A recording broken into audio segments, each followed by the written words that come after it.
Good morning. Good Good morning, ma'am. morning, ma'am. Still 1 minute, so we can say good morning. Yes, good morning. Good morning, ma'am. Okay, good Good morning. morning, ma'am. Morning. So let's begin. Today we are going to begin with start with the new unit, Doll's House. It's unit 3. 1 and 2 we have completed, right? And in this unit 3, the drama that you have in your syllabus is Doll's House. A Doll's House, right? And the name of the playwright, the dramatist, is Henrik Ibsen. Okay, now this play will be of your interest because of the gender that you belong to. And King Lear, we were in Renaissance period, and in this Doll's House, we are dealing with 19th century, late 19th century. And the dramatist also belongs to the nationality that you have never studied till now. The dramatist is from Norway. Norway is one of the Scandinavian country.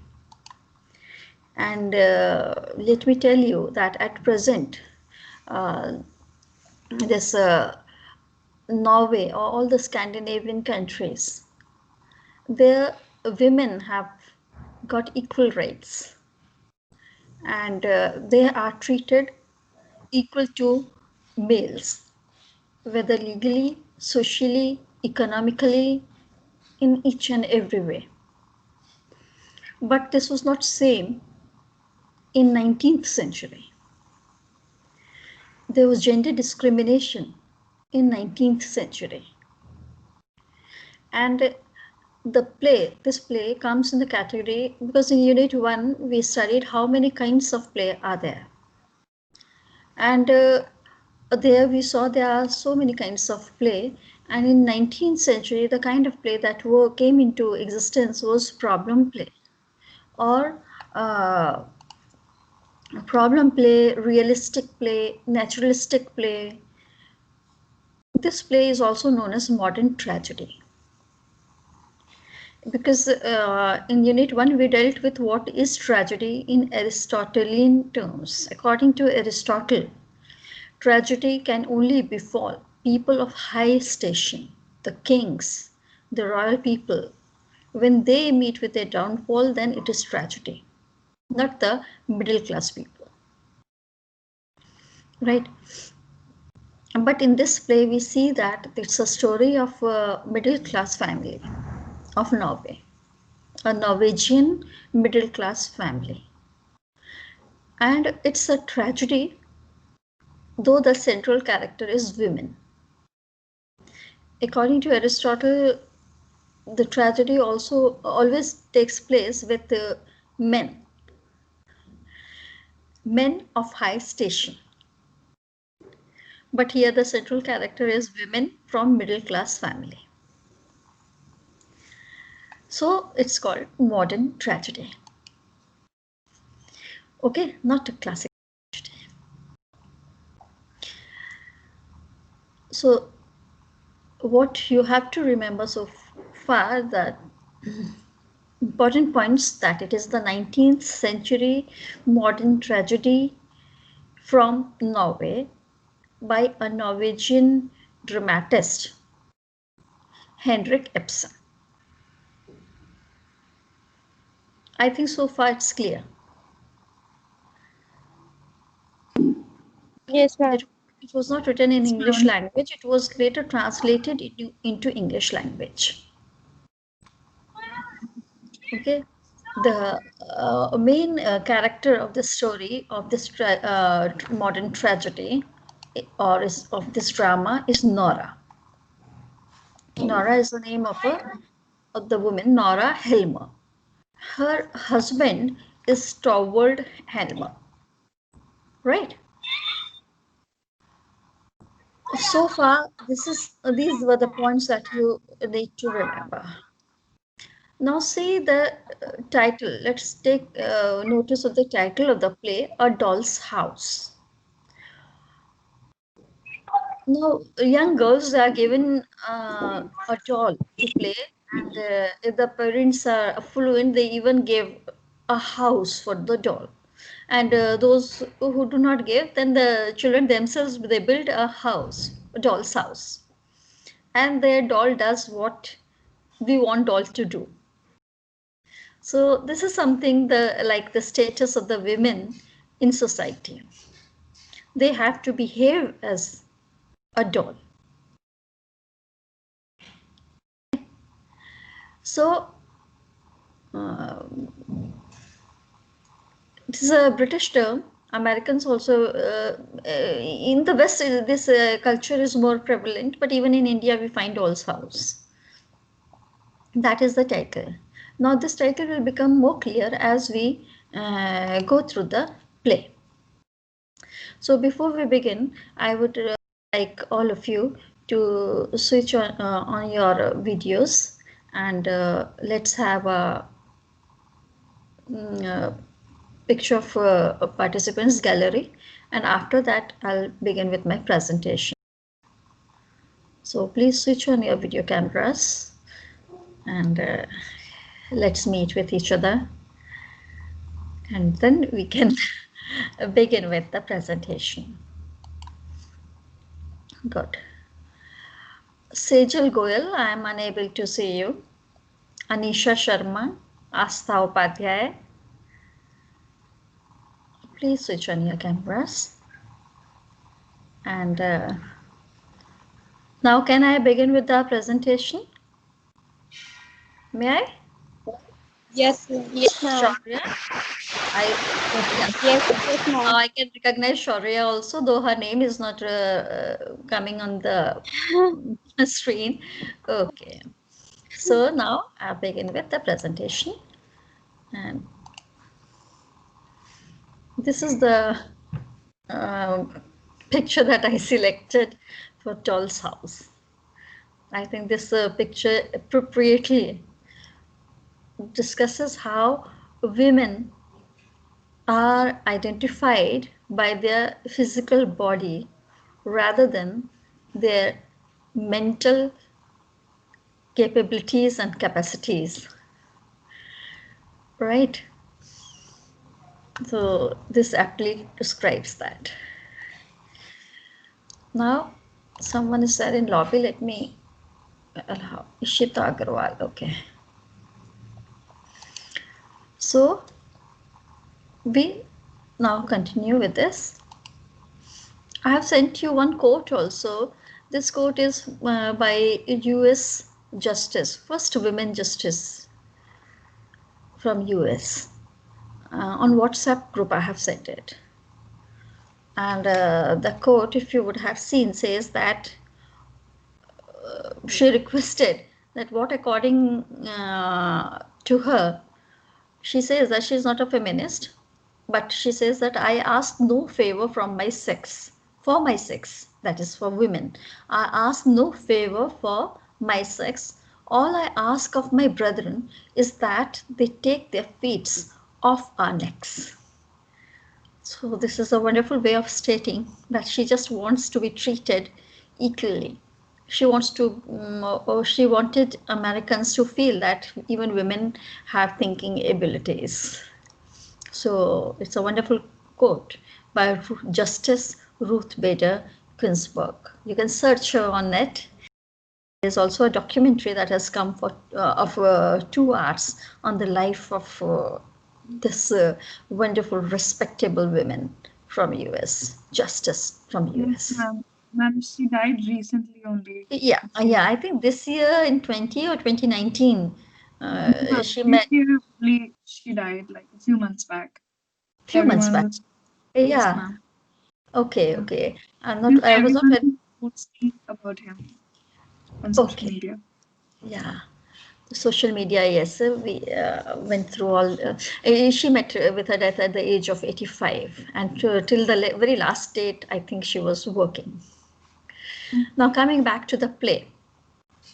It's a realistic drama, modern prose drama, because drama was written in verse form. You saw in King Lear also, the drama was written in verse form. The language is Norwegian and it later was translated. 1879, that's the exact year. Okay, and 1879 it was published, it was played. The tone is serious, intense, somber, and setting is in late 1870s Norway. The protagonist is Nora Helmer. This is the introduction of the playwright. Usually you find that women-centered themes are dealt by women, but here Henrik Ibsen has wonderfully dealt with the theme of the novel, of the drama, and is a well-known Norwegian playwright. Realism, naturalism is found in his drama, and he gives the picture of the contemporary life on stage, how the life is as it is on the stage. Drama is made serious because it's a mirror of the society, and at the same time his dramas are the stern monitor of his age. Like the monitor minds the class and sees that the class is in discipline. In a similar way, Henrik Ibsen, with a very critical eyes, he views the society and gives his own viewpoint. It's a social drama, and this is another drama of his, Pillars of the Society. Again, this drama also exposes hypocrisy and degradation of the community leaders. It was published in 1877, and in 1879 we got Doll's House. The protagonist of the novel, of the drama, she's a protagonist because she is going against the ways of the society. She has that confidence in her. She's portrayed as an assertive woman, though in the beginning she seems to be very weak, conforming, compliant. So women's assertion of her independence and individuality. Individuality, because women are often seen as they are identified by their roles, what they're playing. Are they mother, are they wife, sister, daughter? But here, assertion of her individuality, of her identity, by breaking off her family bonds. Then some other plays of Henrik Ibsen are also mentioned here. Now this play, Doll's House, 1879. As we have seen, it's a realistic social play. Status of women in society and status of women in marriage. In marriage, what is the status? Right from the moment the girl is married, even before that, we see that her status is considered to be second to her men. Man is at the first position, dominating role, and a woman is in submissive role. Man is a master, right? So it is a total plea for women's rights. Just by getting women's voting rights, a woman doesn't get empowered. She is not treated as a responsible member of the society who can carry out her responsibilities without being told or directed by a male member. So this kind of social prejudice caught Ibsen's attention, and that is what is expressed in this play, Doll's House. Nora Helmer, who appears to be doll in the beginning, Act 1, the play is in 3 acts. So in Act 1, the status of Nora Helmer is a doll in a house of Torvald Helmer. And in the last act, that is third act, she raises herself to the status of individual who knows her own rights and is capable of taking her own decisions. So we can say that the chief theme, the main theme of this play is emancipation of self, self-emancipation, how Nora Helmer emancipates herself. Then there are other minor themes also, like some laws, they are very stringent and they do not do justice. Then certain diseases are genetic diseases. Okay. So he says that the ideas that in a society, as a social institution we have formed, the ideas that we have formed about the duties, what is loyalty, the definition of loyalty, these all things, they sometimes prevent person from realizing their own self.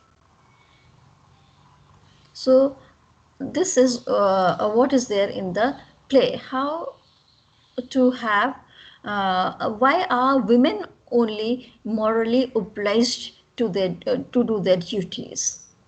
This moral term is always attached with any action of women, not with the other gender. Ma'am, Yes. so can you please switch back to the last slide? I have a small question. Ma'am, what is the meaning of "it is not the prerogative of man alone to militate against those social institutions, obsolete ideas"? It is not the prerogative of men. It is men who are always taking. Someone is again in. It is not only. It is always men, who are deciding that what is morally correct and what is morally wrong. This decision, this prerogative, this goes only to the males in the family, or in the society, or in any group. So duty, loyalty, obligations, these terms, who decides whose duty is what? Men have this. Who decides that who should be loyal and in what way one should be loyal? These decisions, they are always taken by men. Yeah. Right. So he is boldly asserting that this kind of decision, even women, they are thinking beings.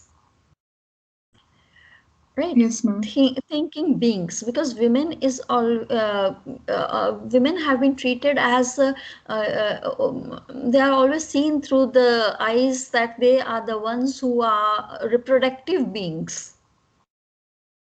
Right. Yes, ma'am. Their chief function in the family is procreation, and then fulfilling all domestic duties. Right.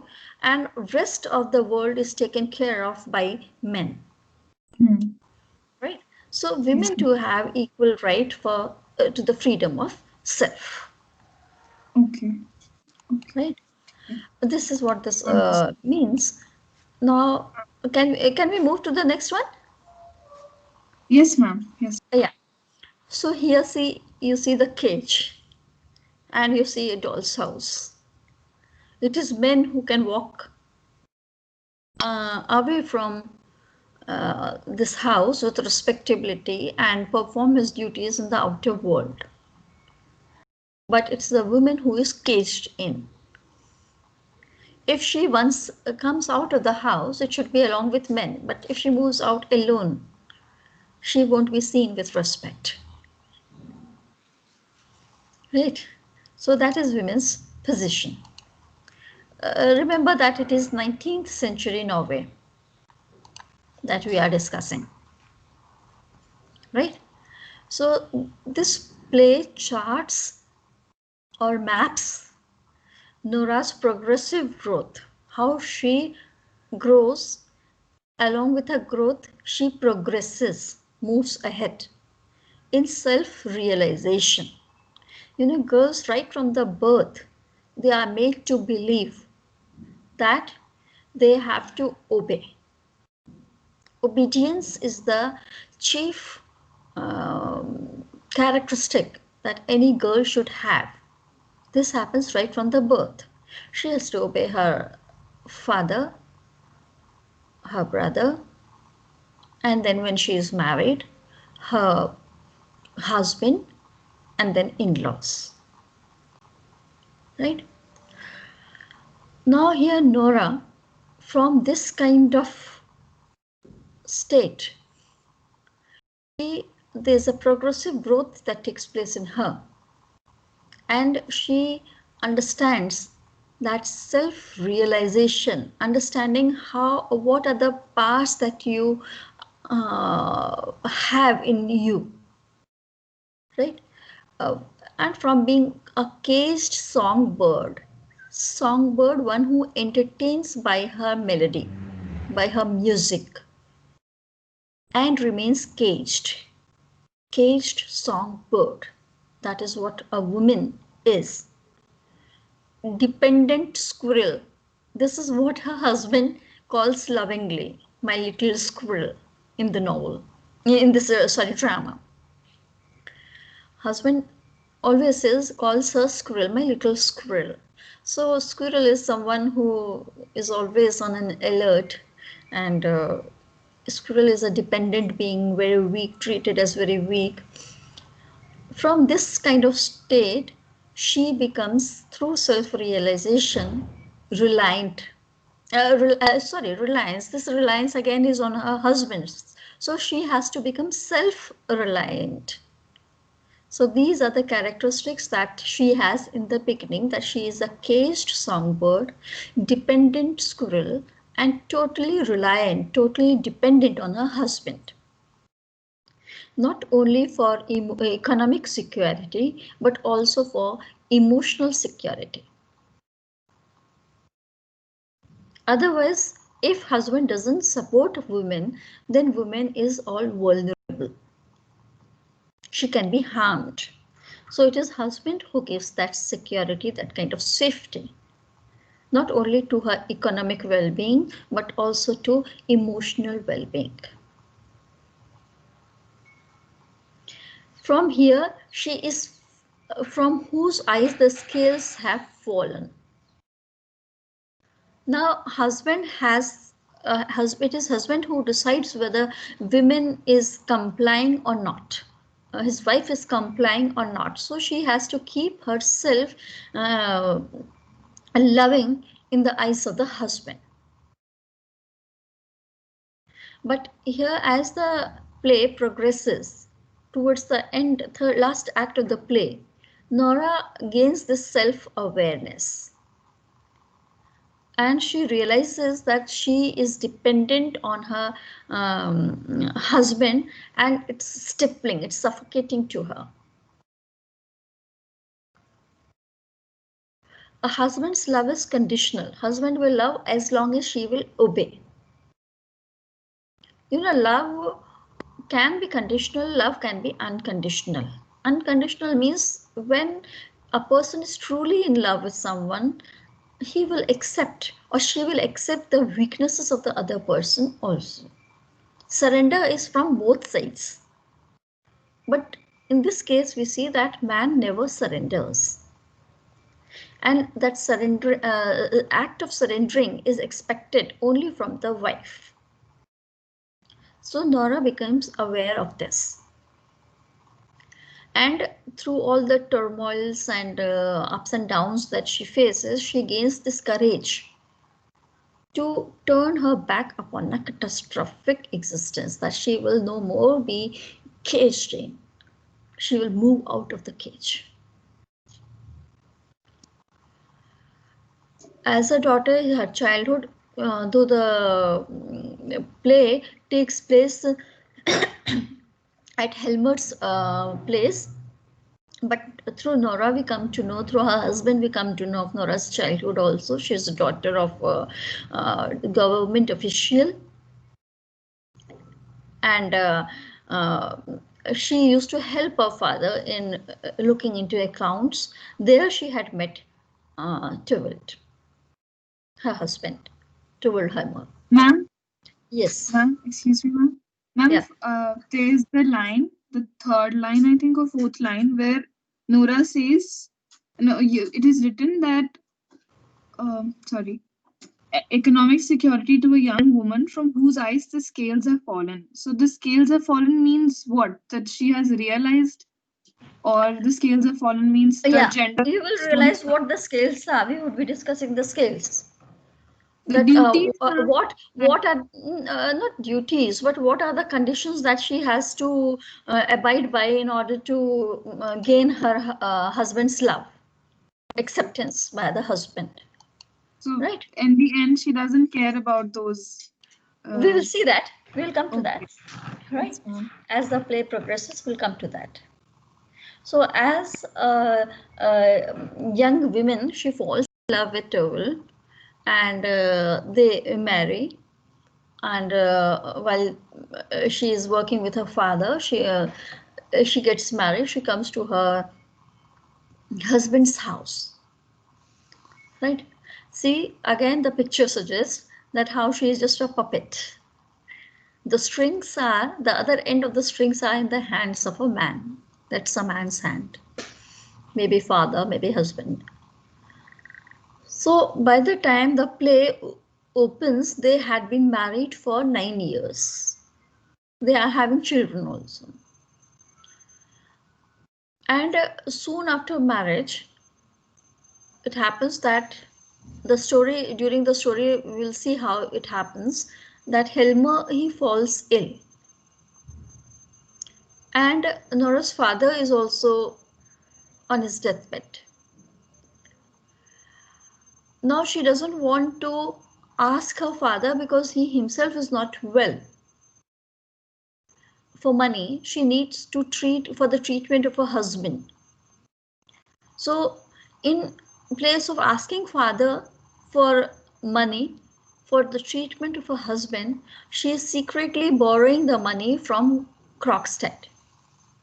And she has not asked her sick husband also, who is not well. He doesn't know that Nora is borrowing money from someone, and she borrows money from a character named Krogstad. And when you are borrowing money, you have to give the promissory note that the money will be returned. Now here what she does, because her signature would carry no meaning, she forges her father's signature, which is illegal. Right, father is not well, husband is not well, she wants treatment for her husband, but she doesn't have money. She cannot ask her father because he himself is on deathbed. So what she does is that she forges signature of her father and takes a loan from Krogstad. And after the treatment, Helmer is saved. And she secretly pays off that loan. Right? And after everything has happened, she is not seriously bothered by her concealment, as in her mind it is justified because of her love for her husband. She has done this act to save her husband's life. And she has returned the money also. In the beginning, when they are newly married, they have some problems with money. So after some years of frugal living, Helmer gets a well-paid job as a manager of a bank. He becomes a bank manager. Right? And this Krogstad, from whom she had borrowed the money, is a clerk in the same bank where Helmer is now manager. He's promoted. He himself was a clerk and now he's promoted to the position of a manager. Shall we move? Yes, ma'am. Yes, ma'am. Oh, okay. So here. Now this Krogstad, his character seems dubious. And he has been doing something with the bank money. So Helmer wants to dismiss Krogstad from his job. And this agitates Krogstad. He wants to save his job. So he goes to Nora. And he tells Nora, in a kind, he is blackmailing Nora. he says that he knows that she had forged her father's signature, who is now dead. And he tells Nora. Nora is very innocent. She doesn't know that how serious this crime is. So he tells Nora that you have committed a very serious and very criminal act, and you can be imprisoned for it. You can be jailed for it. But Nora says that she had taken the money, she has returned it back, her husband is safe, and she hasn't done anything to harm anyone. And her motive was love for her husband. She didn't want to disturb her father also, so she had forged the signature because he was dead. He did not want. She did not want to cause any kind of problem to her father, so she didn't go to her father. But Krogstad wants to save his job, so he says that no, he is going to tell the secret to Helma. And Nora is so frightened that she doesn't want this thing to come out before Helma.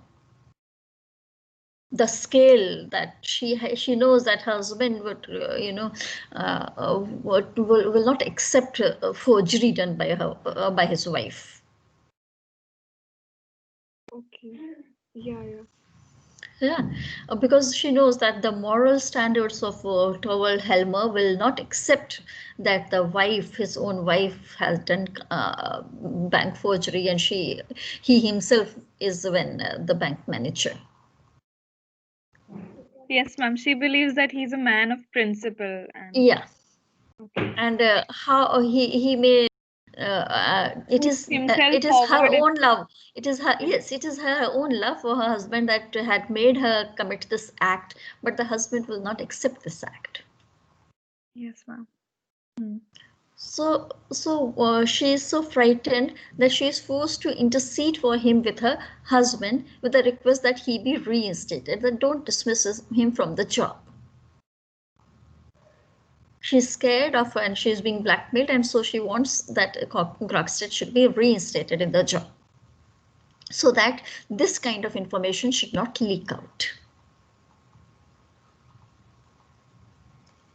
But Helmer, he would not accept this money game that Krogstad has been doing till now in the bank. So he is unaffected. Right. So now Nora is helpless, and Krogstad, he threatens that this whole situation, he writes a letter to Helmer where he reveals this whole situation. Now what happens next? We shall be dealing with that in our next class. And you can search the play on net, you will get the play, and if you want you can read that play, and it's not going to be very difficult like that Renaissance play by Shakespeare that we have done. There the English was very I know it was very different, but yeah, and this is in prose form and in English that you can understand, so you can go through the play, and the rest we would be doing in our next class. Okay. Okay, ma'am. Thank you, ma'am. And I know at present there should be, I know at present there should be many questions in your mind, but they all will become clear along as we progress with the story of the play, and we go through the play. We have got this whole month, so doubts I'm not asking you at present. Keep those doubts in mind and keep on exploring, and next class we shall be doing. Okay. Okay, ma'am. Thank you, ma'am. Thank you. Welcome. Thank you, ma'am. Thank you, ma'am. Most welcome.